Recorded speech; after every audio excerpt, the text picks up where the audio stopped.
ഹരിശ്രീ ഗണപതയേ നമ. അവിഘ്നമസ്തു.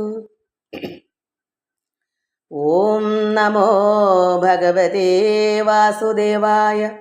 ശ്രീകൃഷ്ണ പരമാത്മനേ നമ. സർവഭക്തമക്കൾക്കും എൻ്റെ വിനീതമായ പ്രണാമം. സർവമക്കൾക്കും ഭഗവാന്റെ കൃപയും ശാന്തിയും സമാധാനവും എല്ലാം ഉണ്ടാകണമെന്ന് പ്രാർത്ഥിക്കുന്നു. ഓം ലോക സമസ്ത സുഖിനോ ഭവന്തു. നമ്മൾ നാരായണീയം ദശകം 59 വേണുഗാന വർണ്ണനം. ഗോപസ്ത്രീകൾ ഭഗവാന്റെ വേണുനാദത്തെപ്പറ്റി വർണ്ണിക്കുന്നു.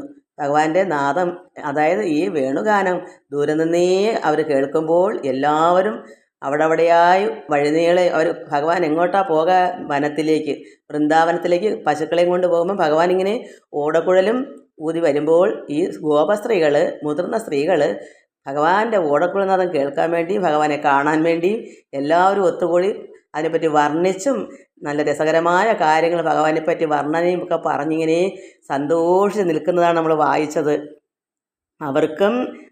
അവർ പറയുന്നത് എന്താണ്? ആ വൃന്ദാവനത്തിലെ അവിടെയുള്ള പക്ഷികളും മൃഗങ്ങളും, അതായത് പശുക്കളും മറ്റു മൃഗങ്ങളും അവിടുത്തെ കുട്ടികളും എല്ലാവരും എന്ത് ഭാഗ്യം ചെയ്തവരാണ്. അവർ ധന്യാത്മാക്കളാണ് അവർ.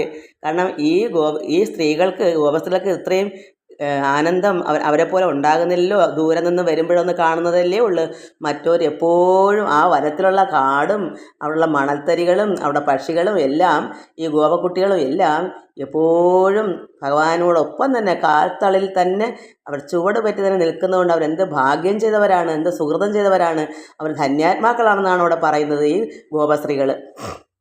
ഭഗവാന്റെ ആ വേണു ഭഗവാന്റെ അധരത്തിൽ ഇങ്ങനെ നുകർന്നിരിക്കുമ്പോൾ അത് ഒരു നേരമെങ്കിലും ഒരിക്കലെങ്കിലും അതൊന്ന് നുകരാൻ അങ്ങനെ ആഗ്രഹവൃത്തി ആകട്ടെ, ശ്രമകരമാണെന്നും അത് ദുരാഗ്രഹം കൊണ്ട് എന്ത് ഗുണമാണുള്ളതെന്നൊക്കെ അവർക്ക് മനസ്സിലറിയാം. എന്നാലും അവർ പലകുറി അത് മോഹിച്ചു ഒരു നേരമെങ്കിലും ആ അധരാമൃതം ഒന്ന് നുകരാനായിട്ട്. വേണു എന്ത് ഭാഗ്യമുള്ളതാണ് ഈ ഓടക്കുഴൽ എന്നൊക്കെയാണ് അവർ പറയുന്നത്. അത്രമാത്രം.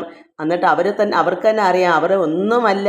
അവിടുത്തെ ഗോപികൾ അത്രമാത്രം ധന്യാത്മാക്കളാണ്. അവർ കൂടെ നിൽക്കുന്നുണ്ടല്ലോ, ഭഗവാന്റെ കൂടെ എപ്പോഴും ഉണ്ടല്ലോ.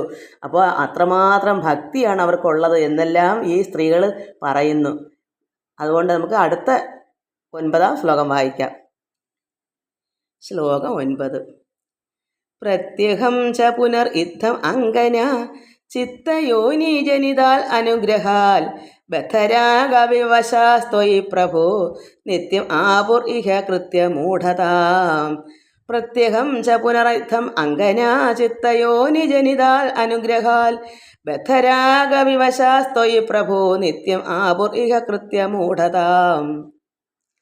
ഈ ഗോപസ്ത്രീകൾ എന്നും അവരുടെ ആ ഭഗവാനുള്ള സ്നേഹം എങ്ങനെയായി അവസാനം മഹാപ്രഭുവായ, ഇവിടെ ഭട്ടതിരിപ്പാട് പറയുന്നതാണ്, ഗുരുവായൂരപ്പ ഭഗവാനെ അങ്ങ് മഹാപ്രഭുവാണ്, അങ്ങനെയുള്ള ഭഗവാനെ ഗുരുവായൂരപ്പ പിന്നീട് ആ ഗോപസ്ത്രീകൾ ഓരോ ദിവസവും കാമപീഡയാൽ അങ്ങിൽ പ്രണയപരവശരായി. ഓരോ ദിവസം ചെല്ലുന്തോറും ഭഗവാനെ കാണാതിരിക്കാൻ പറ്റാത്തൊരവസ്ഥയായി അവർക്ക്. എന്താ? കാമപീഡയായി. അത്രമാത്രം അനുരാഗം വരുന്നു ഈ ഗോപസ്ത്രീകൾക്ക്. അങ്ങനെ കാമപീഡയാൽ ഭഗവാനിൽ തന്നെ പ്രണയപരവശരായി ദിവസേന ആ പ്രണയപാശത്താൽ ബദ്ധരാകയാൽ എന്തു ചെയ്യേണ്ടു എന്നറിയാതെ മറ്റൊന്നിലും മനസ്സ് വയ്ക്കാതെ വിഷമിച്ചു പോയി ഈ സ്ത്രീകൾ. എന്നുവെച്ചാൽ ഏത് സമയം കൃഷ്ണ കൃഷ്ണ എന്നുള്ള ചിന്ത, ഒരു ജോലി ചെയ്യാൻ പറ്റുന്നില്ല അവർക്ക്, ഒരു അടങ്ങിയിരിക്കാൻ പറ്റില്ല. എപ്പോഴും എന്താ ചിന്ത? ഭഗവാനേ എന്നുള്ള ആ ഒരു സ്നേഹം, ആ ഒരു പ്രേമം, അത് പരവശരായി ഇങ്ങനെ എന്ത് ചെയ്യേണ്ടു, ഒന്നിനും അവർക്ക് ചെയ്യാൻ, അവർക്ക് മറ്റു കാര്യങ്ങൾക്കൊന്നും മനസ്സ് വരുന്നില്ല.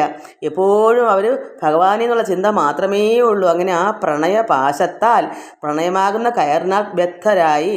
അത് എന്ത് ചെയ്യാൻ ഇനി പറ്റും? മറ്റൊന്നിലും തന്നെ അവരുടെ മനസ്സ് വയ്ക്കാതെ വിഷമിച്ചു പോയി. വീട്ടുകാര്യങ്ങളൊന്നും നോക്കാൻ അവർക്ക് പറ്റുന്നില്ല. എപ്പോഴും കൃഷ്ണ എന്നുള്ളൊരു ചിന്ത മാത്രമേ ഉള്ളൂ. അത്രമാത്രം നമുക്കും നമ്മുടെ മനസ്സിലുണ്ടോ ഇങ്ങനെ? എപ്പോഴും എന്ത് ജോലി ചെയ്യുമ്പോഴും നമുക്ക് എന്ത് വേണം? ഭക്തിയാകുന്ന പ്രേമം മതി. മറ്റത് അന്നത്തെ കാലത്ത് ഭഗവാൻ ഈ പറഞ്ഞ കണക്ക് ഈ സ്ത്രീകൾക്ക് അത്ര വലിയ അറിവൊന്നുമില്ല. കൃഷ്ണന് ഭക്തിയുമുണ്ട്, അവർക്ക് പ്രേമവും ഉണ്ട്. എങ്ങനെ പ്രേമം? അനുരാഗവും ഉണ്ട്. അത് അവർക്ക് അതിന് തിരിച്ചറിവില്ല. അതുകൊണ്ടാണ് അങ്ങനെ സംഭവിക്കുന്നത്. എന്നാലോ ഇപ്പോഴും വേണമെങ്കിൽ നമുക്ക് ഒരു മകനാവാം, ഭഗവാനെ മണവാളനും ആക്കാം. എന്താണ് നമ്മുടെ പക്ഷേ അങ്ങേയറ്റത്തെ വാഞ്ച അങ്ങേയറ്റം വന്നെങ്കിലാണ് ഭഗവാൻ അതിനൊത്ത് നിൽക്കുന്നത്. ആ സ്ത്രീകൾക്കാണെങ്കിലും അത്രമാത്രം വാഞ്ചയായിപ്പോയി. അതായത് ഈ യോഗികൾ തീവ്ര സാധന അനുഷ്ഠിക്കുന്നത് എങ്ങനെയാണ്? മാനസിക വ്യാപാരം അത് അത്രമാത്രം യോഗികൾക്ക് അങ്ങേ അറ്റത്തൊരു തീവ്രമായ ഒരു സാധന വരുമ്പോഴാണല്ലോ ഭഗവാൻ പ്രത്യക്ഷമാകുന്നത്. അതുപോലെയാണ് ഇവിടെ ഗോപസ്ത്രീകളും അടങ്ങിയിരിക്കാൻ പറ്റാതെ ഒന്നിലും മനസ്സ് വരിക്കുന്നില്ല, ഒന്നും ചെയ്യാൻ തോന്നുന്നില്ല. എപ്പോഴും ഭഗവാനേ എന്നുള്ള ചിന്ത, ഭക്തിയോടുള്ള പ്രേമമുണ്ട്, പീഡയാലുള്ള ആ അനുരാഗത്തിലുള്ള പ്രേമഭക്തിയുണ്ട്. രണ്ടും കൂടി കലർന്നിട്ടാണ് ഇവിടെ സ്ത്രീകളിങ്ങനെ വിഷമിക്കുന്നു. ഒന്നിലും അവർക്ക് മനസ്സ് വരുന്നില്ല. ജോലി ചെയ്യാനോ വീടുമായിട്ട് യാതൊരു ഇതും അതായത് ചിന്ത എല്ലാം എപ്പോഴും ഭഗവാനേ എന്നുള്ള ആ ഒരു ചിന്ത മാത്രമേ അവർക്കുള്ളൂ. അടുത്ത ശ്ലോകം വായിക്കാം. ശ്ലോകം 10. രാഗസ്താവൽ ജായദേഹി സ്വഭാവാൽ മോഷോപായോ യത്നദാസ്യാൽ നവാസ്യാൽ താസാം തേകം തൽദയം ലബ്ധം ആസീൽ ഭാഗ്യം ഭാഗ്യം പാഹി മാം മാരുദേശ. രാഗസ്താവൽ ജായദേഹി സ്വഭാവാൽ മോഷോപായോ യത്നദാസ്യാൽ നവാസ്യാൽ താസാം ത്വേകം തൽദ്വയം ലബ്ധം ആസീൽ ഭാഗ്യം ഭാഗ്യം പാഹി മാം മാരുദേശ. ഇവിടെ ഈ ഗോപസ്ത്രീകൾക്ക് മഹാഭാഗ്യമാണ്. എന്തെന്ന് വെച്ചാൽ അനുരാഗം പ്രകൃത്യാ തന്നെ ഉണ്ടാകുന്നതാണ്. അത് പ്രകൃതി നിയമമാണ്. ഈ അനുരാഗം എന്ന് പറയുന്നത് അത് ശരീരത്തിനകത്ത് ഈ ഇന്ദ്രിയങ്ങളുടെ ഒരു വിശപ്പ് എങ്ങനെയാണ് അതുപോലെ തന്നെയാണ് അത് പ്രകൃതിയാ തന്നെ, പ്രകൃതിയിലുള്ളത് ആണ്. നമ്മൾ പ്രകൃതിയിലാണല്ലോ, പഞ്ചഭൂതം കൊണ്ട് ഉണ്ടാക്കുന്നതാണല്ലോ നമ്മളെല്ലാവരും. അപ്പോൾ ഈ അനുരാഗം എന്ന് പറയുന്നത് പ്രകൃതിയാ തന്നെ ഉണ്ടാകുന്നതാണ്. അതിന് പ്രത്യേകിച്ചൊരു പ്രയത്നമൊന്നും വേണ്ട. അത് നമ്മുടെ ജന്മനാ ഉള്ളത് തന്നെയാണ്. അതിന് പ്രത്യേക പ്രയത്നം വേണ്ട. എന്നാലോ ഭക്തിയാകുന്ന പ്രയത്നം കൊണ്ട് നേടാം. നമുക്ക് എല്ലാവർക്കും ഭക്തി ഒരുപോലെ ഉണ്ടാകുകയില്ല. അത് പ്രയത്നിച്ചെടുക്കുന്നതാണ്. എന്നത് കിട്ടാതെയും പോകും. ഭക്തി എന്ന് പറയുന്നത് ജന്മനാ അങ്ങ് ഉണ്ടാവണമെന്നില്ല. ജന്മന ഉള്ളവരും ഉണ്ട്. ഈശ്വരനുള്ള ഭക്തി കുട്ടിനാളിൽ ജനിക്കുമ്പോഴേ ഉണ്ട്. എന്നാൽ എല്ലാവർക്കും അങ്ങനെ ഉണ്ടാകത്തില്ല. പ്രയത്നം കൊണ്ട് നമുക്ക് നേടുകയും ചെയ്യാം.